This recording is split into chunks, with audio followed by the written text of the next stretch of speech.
A toxic truth about life is that no matter what happens to you, you have to keep going.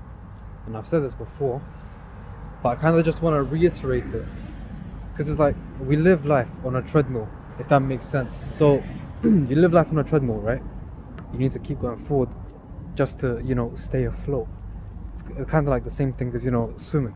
You have to be in motion to not die, okay? Because if you stop swimming, then you drown. If you stop walking on the treadmill, then you fall off the treadmill.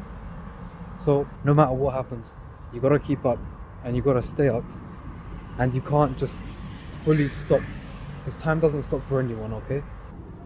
Yeah, so time doesn't stop for anyone. So you can't just think this stuff is happening to me, so I can't keep going for a little bit. I need to take my pause. You can take a brief pause, but you can't stop. Whatever you do, you cannot stop. You have to keep going. And I understand it can be hard, especially if a lot of stuff is going on, but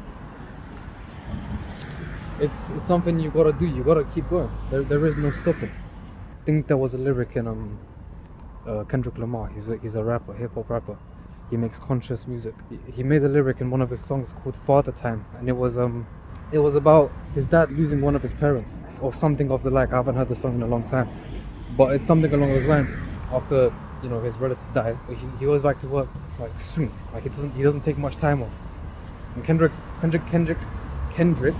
asks his dad why, and his dad responds, "That's life. The bill's got no silver spoon."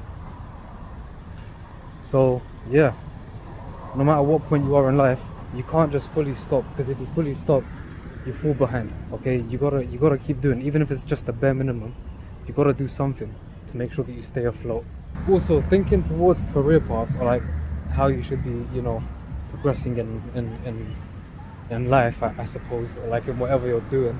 This is more like career-based advice. Think of it like this: whatever field you're going into, put it under the analogy of swimming. Okay, if you were the employer and you wanted someone to work for your company, would you pick the swimmer that is just barely, keeping afloat in the water? Or would you pick the swimmer that is, fluently swimming, doing backstroke, doing front stroke, doing butterfly swimming, all that? Yeah, you would pick the one that can, swim properly, not the one that, is just barely keeping afloat. So, I guess you can apply that to just your career path. Like, don't be capable of the bare minimum and that's it. Like, do more and you'll be worth more. Yeah, it's just better for you, isn't it? I guess.